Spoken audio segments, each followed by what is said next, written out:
ഭരണകൂടങ്ങളൊന്നും ഇപ്പൊ ജനങ്ങൾക്ക് വേണ്ടിയല്ല ഭരിക്കുന്നത്. അവരവരുടെ നിലനിൽപ്പിനും അവരവരുടെ കുടുംബത്തിനും. ഇന്ന് കമ്മ്യൂണിസം എന്ന് പറഞ്ഞാൽ എന്താണ്? പാവങ്ങൾക്ക് വേണ്ടി വന്ന പാർട്ടിയാണ്. ഇന്ന് കമ്മ്യൂണിസത്തിൽ ഒരു പാവങ്ങളെ കാണിച്ചു തരാമോ? നേതാക്കളിൽ എല്ലാവരും കേരളത്തിലെ ഏറ്റവും വലിയ കോടീശ്വരന്മാർ ഇന്ന് കമ്മ്യൂണിസ്റ്റുകാരാണ്. ഇത് എവിടെ നിന്നുണ്ടായതാ? മഴ പെയ്യുമ്പോൾ വീണ് കിട്ടണമെന്നല്ലല്ലോ, ഇത് കട്ടത് തന്നെയാണ്. അഴിമതി നടത്തിയ പണം തന്നെയാണ്. ഈ ഖജനാവിൽ നിന്ന് വാരിക്കൊണ്ടുപോയി അഴിമതി നടത്തിയ പണം തന്നെയാണ്. ഇന്ന് അവർ രാജാക്കന്മാരെ പോലെ 50ഉം 60ഉം വണ്ടിയുടെ മറ്റേ എസ്കോട്ടോടുകൂടി രാജകീയ പദവിയിലാണ് ജീവിക്കണം. ഇതാണ് കമ്മ്യൂണിസം. എനിക്കതിനെ അനുകൂലിക്കാൻ പറ്റില്ല. കമ്മ്യൂണിസം എന്ന് പറഞ്ഞാൽ അതല്ല.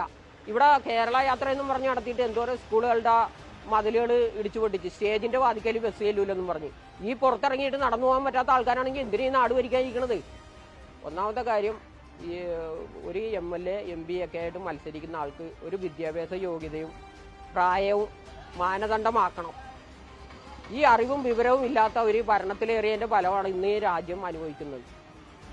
വിദ്യാഭ്യാസ യോഗ്യത വേണം. ഒരു പിയുന്റെ തസ്തികയ്ക്ക് ഒരു അപേക്ഷിക്കണമെങ്കിൽ നമുക്കൊരു വിദ്യാഭ്യാസ യോഗ്യത ഉണ്ട്, ഒരു വയസ്സുണ്ട്. ഇത് വയസ്സും നോക്കണ്ട, വിദ്യാഭ്യാസവും നോക്കണ്ട, വിവരവും നോക്കണ്ട, ഒന്നും നോക്കണ്ട.